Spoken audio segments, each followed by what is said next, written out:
My topic is how dancing changed in 1920s. The age during the 1920s is often referred to as the Roaring Twenties. During that period, American lifestyles, financial excesses, and the faster pace of technological progress were changing rapidly. People began to learn about jazz music, Charleston dancing, bob the hairstyle, politics, stock market crash, and the following Depression years. Capturing how American people live in the 1920s, I focus on the dancing. That's the most attractive part to me, reflecting the optimism of the 1920s.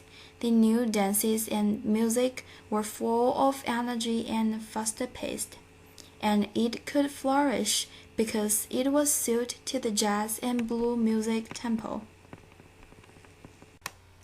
During the wartime, the public put a lot of effort into the war that forced veterans and citizens having a restricted lifestyle. For people at that time, dancing was an escape from the horrific shadow of the World War I. The start of the new dances gave people an opportunity to release the pent-up emotions. Arthur Murray made the old-style dances like waltz remain popular through opening dancing studios and selling footprints. Footprints is an unusual use of drafting skills which prospective the dancers could place on the floor and follow to learn how to dance. In 1920s, dancing stars like Rudolph Valentino and Joan Crawford brought tango and Charleston into the movies.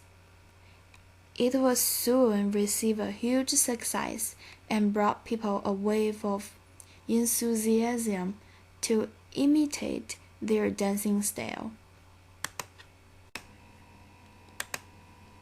Flapper and chic became new fashion styles, which replaced the tight corsets and the large puffed sleeves and long skirts. Flapper is talking about young women who had short bobbed hairstyle, close-fitting hats, and short skirts.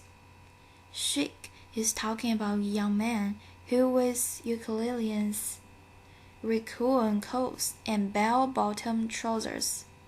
By the way, recently the bob hairstyle is coming back. A lot of Hollywood movie stars having that hairstyle right now. Most of times, when new things first come on, it can't be accepted by everyone, just like the new jazz dances. The conservative generation thought that was decadent style in the beginning of the 1920s, because the dancers were hugging, swaying, following the new jazz music. Also, the dance venues of young people were nightclubs or parties. Both the dancing style and the places couldn't be accepted. Just like 20 years ago, because the dancers would contact their bodies when they were dancing, the waltz and tango were called scandalous dances. Eventually, new dances all were accepted and popularized by everyone, and the closing dancing became a public entertainment and social norm.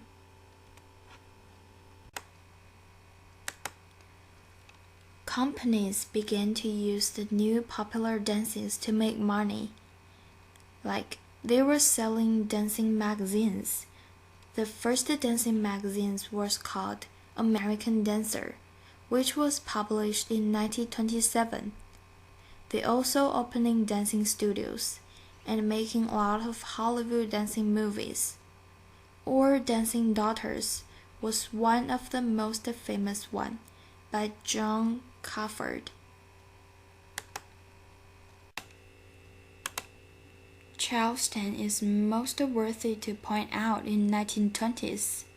The Charleston was first introduced in an all-black show Running Wild in 1923.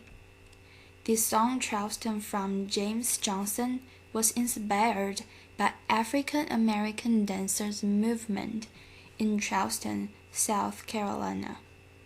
This kind of dance broke the traditional two-people pattern. People could perform solo or by groups. Charleston is fast-paced, jerky, and funny. In the late 1920s, the jazz began to evolve into swing, based on the swing and Charleston, and named by Charles Atlantic Crossing in 1927. Lindy Hop was discovered among the black community. The swing dance and Lindy Hop had been involved in New York City by opening ballrooms in 1927. Lindy Hop's basic step is swing out. Generally, dancers connected hand to hand in the opening position and connected through an embrace in the closing position. Duke Ellington composed that, "It don't mean a thing if it ain't got the swing."